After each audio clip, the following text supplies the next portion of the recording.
আসসালামু আলাইকুম। গুরুত্বপূর্ণ একটি খবর। দর্শক, ইরান এবং ইসরায়েলের সংঘাতের মাঝে একটি ঘটনা ঘটেছে ইরানে, যেটিকে বলা হচ্ছে এটি ভূমিকম্প নাকি পারমাণবিক পরীক্ষা। এই নিয়ে নানা রকম গুঞ্জন গণমাধ্যমে আসছে। ঘটনাটি ঘটেছে 5.1 মাত্রার ভূমিকম্প, যেটি প্রকাশিত হয়েছে। কিন্তু কেউ কেউ বলছে যে এটি পারমাণবিক পরীক্ষা চালানো হয়েছে ভূগর্ভের নিচে, যার কারণে এই ভূমিকম্প অনুভূত হয়েছে। এখনো পর্যন্ত নিশ্চিত করে কেউ বলতে পারেনি যে এটি আসলে ভূমিকম্প নাকি পারমাণবিক পরীক্ষা, কোনটি। ইসরায়েলের একের পর এক বিমান হামলার মধ্যেই ইরানের উত্তরাঞ্চলে 5.1 মাত্রার একটি ভূমিকম্প আঘাত এনেছে বলে জানিয়েছে যুক্তরাষ্ট্রের ভূতাত্ত্বিক জরিপ সংস্থা।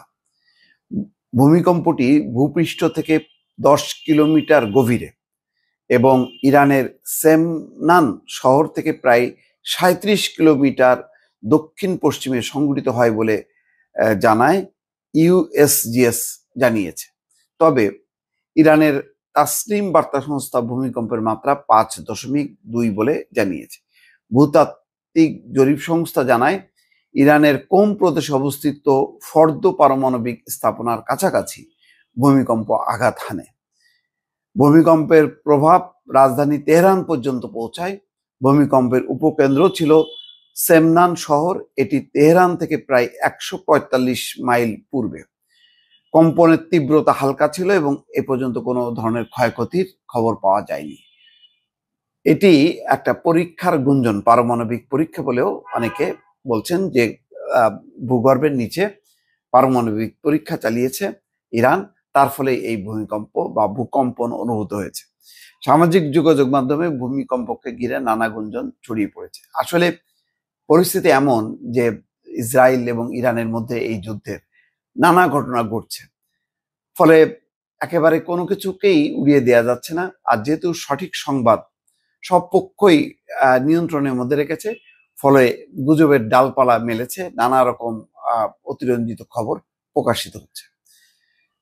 সামাজিক যোগাযোগ মাধ্যমে একজন ইরানি ব্লগারের টেলিগ্রাম চ্যানেলের ইঙ্গিত দেওয়া হয় ইসলামিক রেভলিউশনারি গার্ড কোর আর IRGC হয়তো কোনো কিছু পরীক্ষা করছিল, তবে এই দাবি এখনো নিশ্চিত নয় বলে জানিয়েছে যুক্তরাষ্ট্রের সংবাদ মাধ্যম মিরর ইউএস। ইরানের প্রধান গণমাধ্যমগুলো ভূমিকম্পের খবর দিলেও পরীক্ষা নিয়ে কিছু জানায়নি। বিভিন্ন সংবাদ মাধ্যম কেউ 5.2 মাত্রায়, কেউ বা 5.5 মাত্রার ভূমিকম্প হয়েছে বলে উল্লেখ করেছে। তেহরানে কম্পন অনুভূত হওয়ার কথা নিশ্চিত করেছে স্থানীয় সংবাদ মাধ্যমগুলো। ভূমিকম্প প্রবণ অঞ্চলের অবস্থানের কারণে ইরানে এমন কম্পন নতুন কিছু নয়। একই সময় ইরানের দক্ষিণ পশ্চিমাঞ্চলে একটি ইসরায়েলি ক্ষেপণাস্ত্র হামলার ঘটনাও ঘটেছে। ইসরায়েলি সংবাদ মাধ্যম বলেছে যে দক্ষিণ পশ্চিমের বেহমাই প্রদেশে মাগার নামে একটি ইরানি বিমান প্রতিরক্ষা স্থাপনায় হামলা চালানো হয়েছে। যাই হোক, হয়তো গুঞ্জনই হয়তো, কিন্তু তারপরেও কোনো কিছুই উড়িয়ে দেওয়া যায় না।